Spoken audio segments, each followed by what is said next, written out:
also, I want to talk about... What are you doing? Continuing 2021 movie recap, Part 3.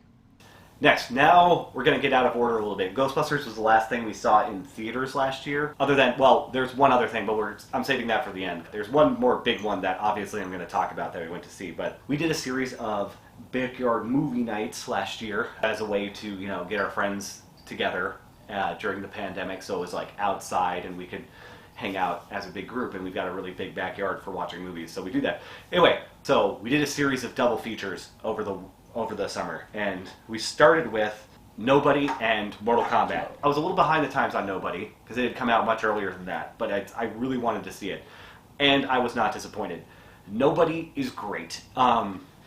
It's very much aping John Wick, which I love the John Wick movies as well.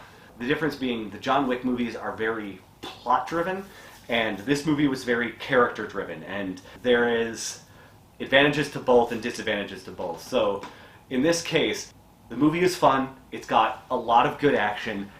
Bob Odenkirk is fantastic in it, not just because he's good at what he does, but he manages to make his character threatening despite being, well, Bob Odenkirk. Like, there are scenes in that movie where you are genuinely scared for everybody in the room despite not knowing the full abilities that he has at the time, just from the way he speaks and holds himself.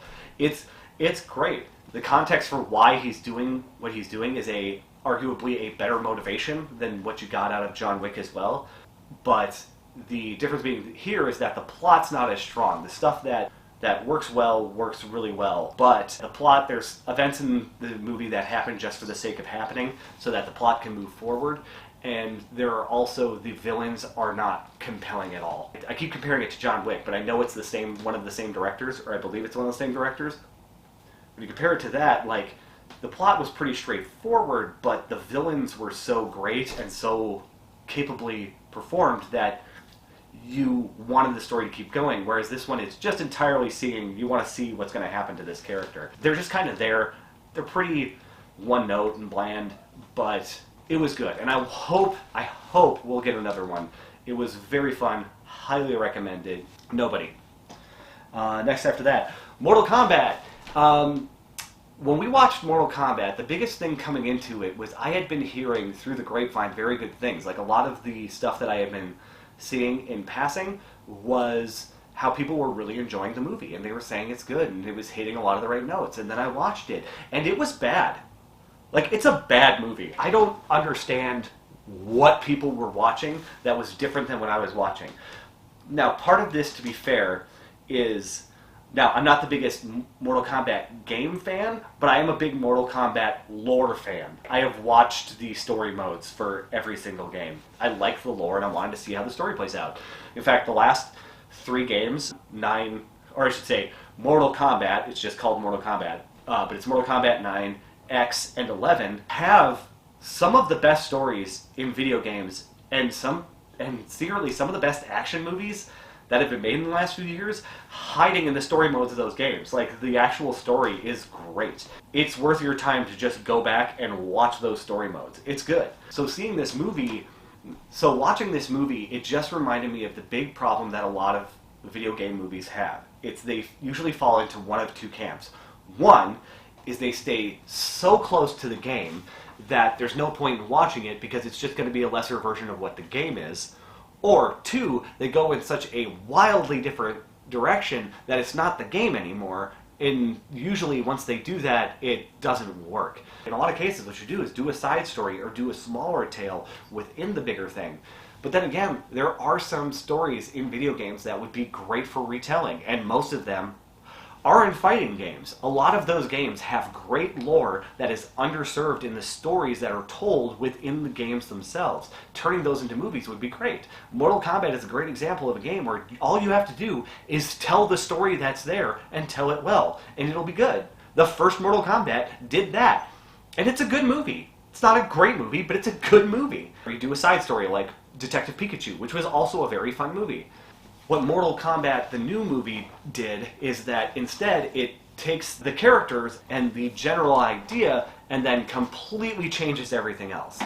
The casting was good, Some of the special effects and fights were great, but the plot was nonsensical. The changes they made to the lore were silly at best, and they never even fully explained how half of it worked. And introducing the new character was completely unnecessary, considering how the movie ended. He basically doesn't do anything. He's just kind of there.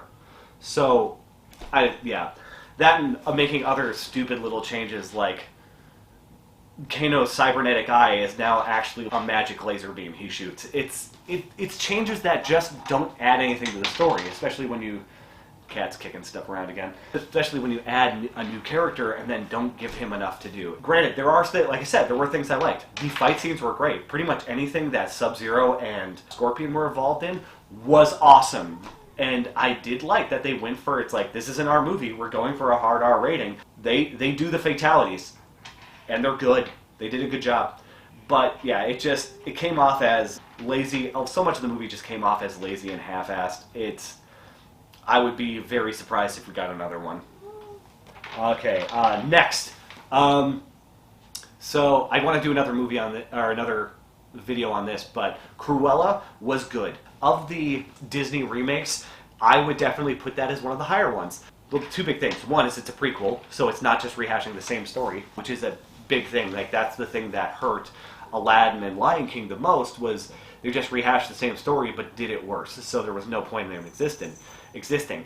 This one tells, theoretically, a prequel to 101 Dalmatians, which I will say it does a bad job of. It's a terrible prequel, but as a standalone movie, it is very fun. But where that movie ends has implications for where sequels will go, especially if you've watched 101 Dalmatians recently. And I want to the ending of Cruella has implications for where the movie could go moving forward. And like I said, I want to talk about that on a different video, though. Long story short, Cruella is stylistically great. It's well acted. Emma Stone is perfect. Emma Thompson is also perfect. I like some of the new characters they added. I like the characterizations for Jasper and Horace. While the initial setup was kind of silly, it ended up working very, very well on the whole. It was good.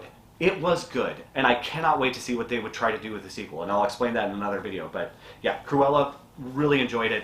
Definitely, probably one of, if not the best of the new live-action Disney stuff that they've done so far.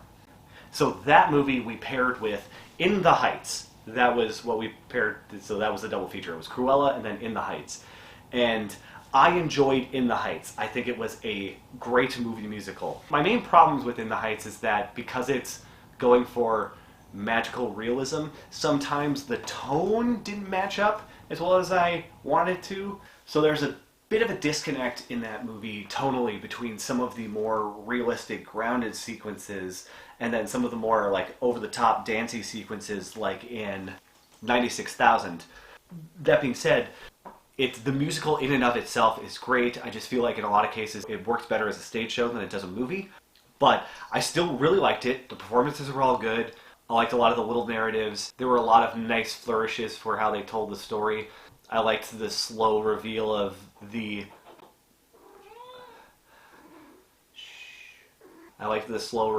how he's telling the story to who he's telling the story. It's very, very good, but I feel like in a lot of ways this movie got a little bit overrated because of what it was rather than what it was actually doing. Like the fact that it was a Latino-led musical about Latino issues in New York and talking about things like gentrification and talking about things like the Dreamers and stuff like that, and being undocumented, that it got a little bit of a higher rating than it deserved. It's still a great movie, and it still was criminally underwatched. By all accounts, apparently, from what I've heard, it was a massive flop. So, yeah, so we'll see. So it's looking like it's kind of the death knell for the movie musical. We'll see how Cyrano does next month, but yeah, it's not looking great. That being said, do recommend it. Are you done? Can you not? Oh boy, the cats are being a lot today. But yeah, recommend it. Definitely see it if you have a chance. It should still be on HBO, so just watch it on there if you have access to that. Alright, the next double feature that we did was Black Widow and Gunpowder Milkshake. Now, Black Widow, another one that I have opinions on. It was another one that tried to do a lot and then didn't do it very well. By all accounts, each individual piece of the movie was good. They just didn't have enough of certain things. The action was solid. I enjoyed it, but it wasn't mind-blowing. It just was good. I liked the addition of all the new characters, and showing that family dynamic was great. But then they didn't do enough with it. The interplay between the female characters is great, but they didn't do enough with Red Guardian. It felt like they wanted to move towards doing more stuff where he actually talks about how much he missed the family and all those things, but he's just too stubborn to fully commit to it.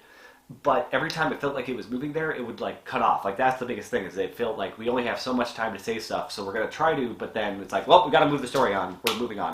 The new lore behind the Red Room was great. All the performances were good. Finally seeing what happened in Budapest was great, because they kept referencing it throughout the series, so it's oh, we're going to find out, and we did, and it was satisfying. And then the various reveals throughout the movie and twists were also good. It was a solid movie. It just, for whatever reason, it just was missing that spark.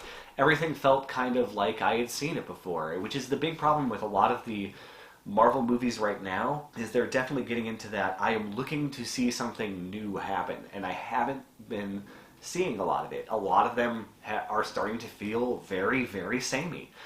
But I'll get into that a little while later. Anyway, so Black Widow, it's good. It's not great, and it's not bad. It's good. It just feels like a lot of stuff that it's I've seen this done better elsewhere. And then Gunpowder Milkshake. Gunpowder Milkshake was a movie I wanted to be good, and it's once again, just missed the mark.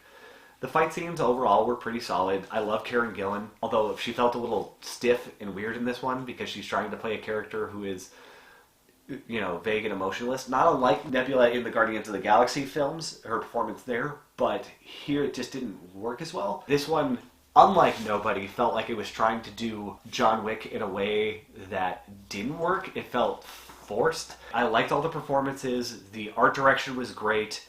It just felt under budget to do what it wanted to do. It told its story, but really didn't give enough motivation to really execute on it fully, but it was fun, and the action is good, and some of the sequences are incredibly funny. There is a scene of the dentist where she's having a fight in a dentist's office, and she's doped up, and she's fighting a bunch of guys who all also have their own disabilities, and that scene was actually done really, really well. It's worth watching once if you need just a good, relatively mindless action movie, but it wasn't everything it could have been, and I don't think we're going to get anything else on it afterwards. It was fine.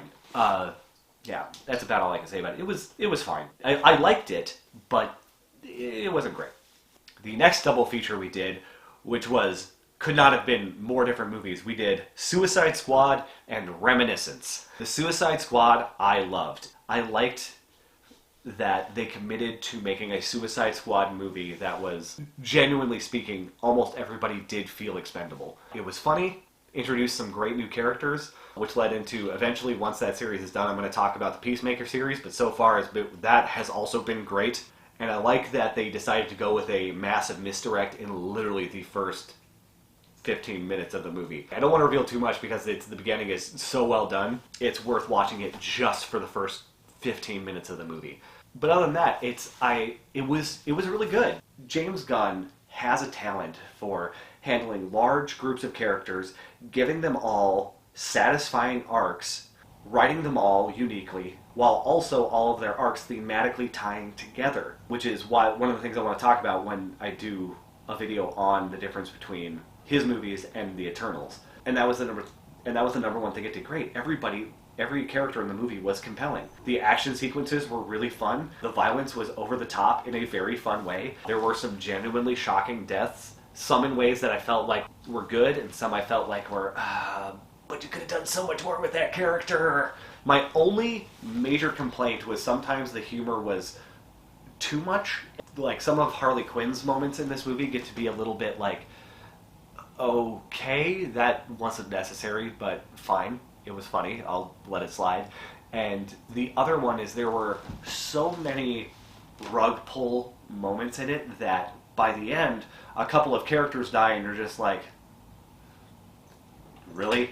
Almost every death in the movie is in some way like they tried so hard to make every death subversive that by the end of it, it just became rote. So it stopped being shocking and more started being annoying. Overall, though, really enjoyed it. You know, it definitely was a big step up from the previous one. I liked what David Ayer was trying to do with that movie.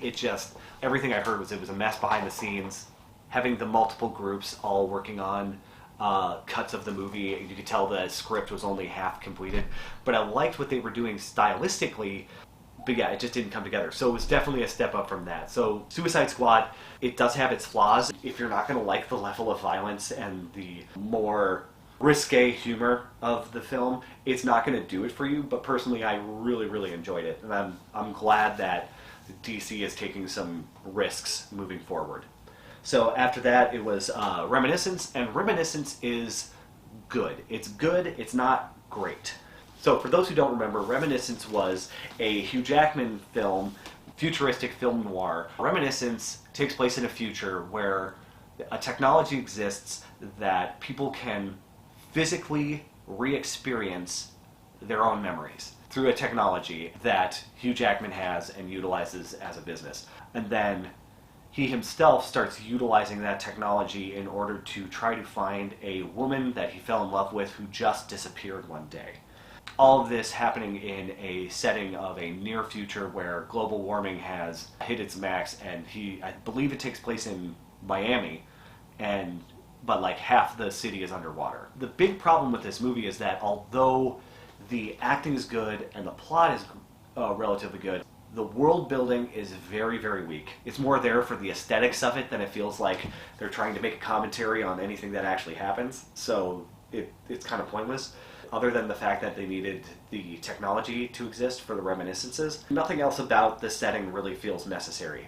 The other main problem is that it is very slow paced. It's like a third of the movie before the actual plot kicks in. There's a lot of stuff where it's just like, where is this going? What are you trying to do? It's a lot of setup in a very long-winded movie to get to the actual storyline. Once the actual storyline kicks in, it gets pretty good. There are even some really great action sequences in it, but it never comes together. It also is, most of the twists are pretty obvious. Without giving too much away, the movie is heavily influenced by Chinatown, to the point where I got done with it and just was like, now I just want to rewatch Chinatown. Overall, it's good. The performances are good.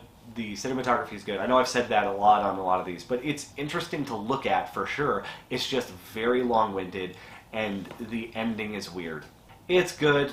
It's not great. Just be aware that it's like you settle in, because it's long and it takes a while to get rolling. So I've got 2 more movies left, and they're 2 of the big ones, but we'll start with Spider-Man No Way Home.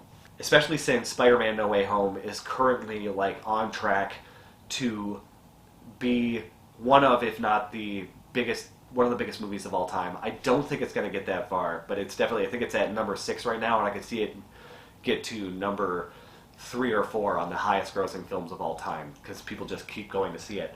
I do have opinions on this movie, and a lot of them are the same opinions I've had on a lot of the other, on the other 2 Spider-Man Home trilogy of movies. Basically, my problem with a lot of these movies, with all of the Spider-Man movies so far, is they are all very fun, well acted, but completely technically boring.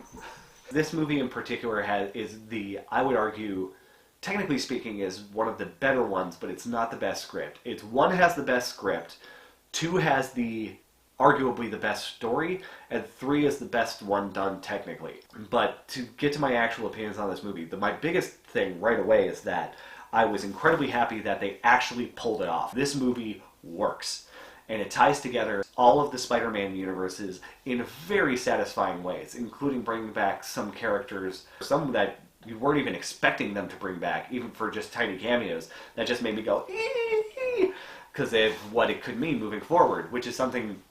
It's like, I don't want to give away any spoilers. It's same thing with some of the other MCU projects I'm going to be talking about later. It's interesting to see what they're going to do moving forward with these movies. My big problem is that I'm always more excited for what they could do rather than what they're actually executing on. But I'll get to that later. Overall, though, the movie worked. It was fun. It was funny. The storyline was poignant, and seeing Peter Parker deal with this situation as it stands is great. All the characters that they brought back were all fun, although... So, this is one of the last ones, so I'm just going to say spoilers right now. They bring back 2 of the other Spider-Men, which I think at this point, if you don't know that, it's been over a month. It's like the other 2 Spider-Men show up. And it's fun to see all of them play off of each other. And the movie is also very self-aware of the meme nature of Spider-Man, and it just plays up all of those things very well. Then the hits it makes on nostalgia are all great.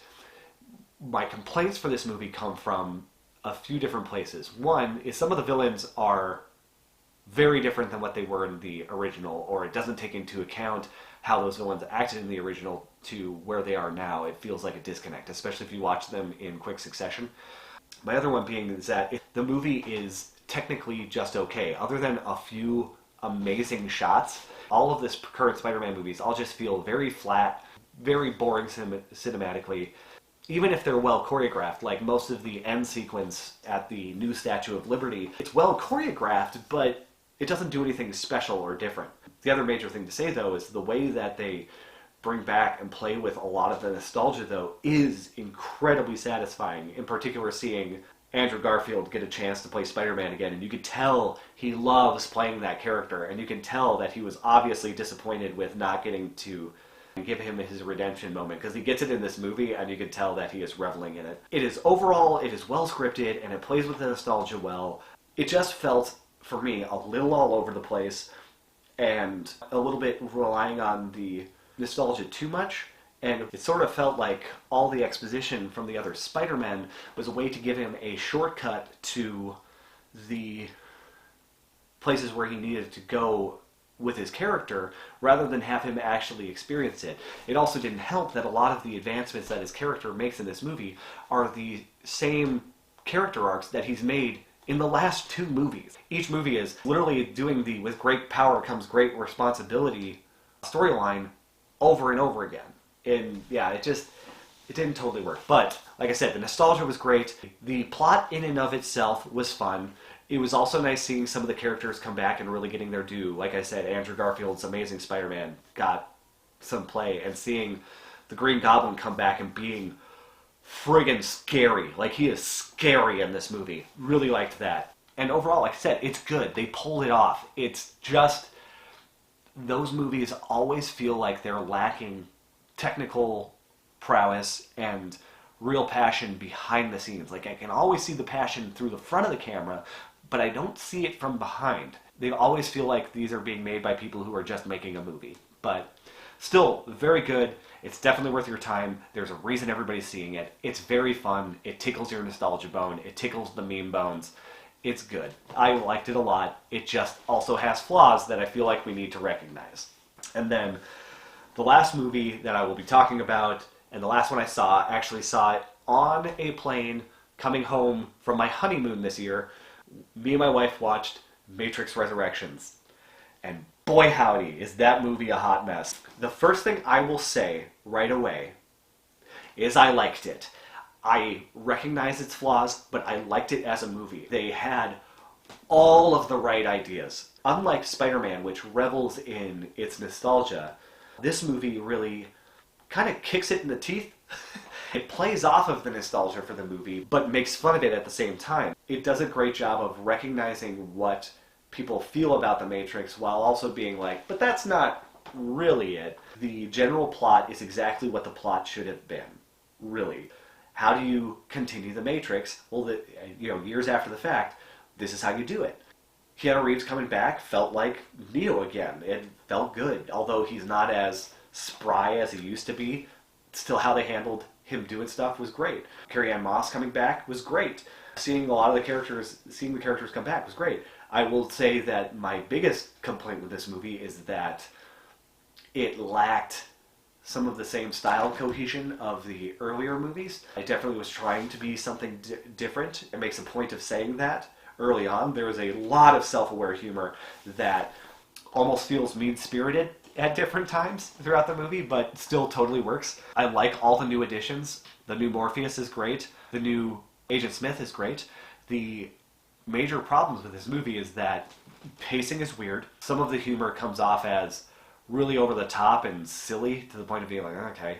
And a lot of the new characters are just kind of there. It honestly just feels like Lana Wachowski just wrote a bunch of characters specifically to give her friends from Sense8 more work.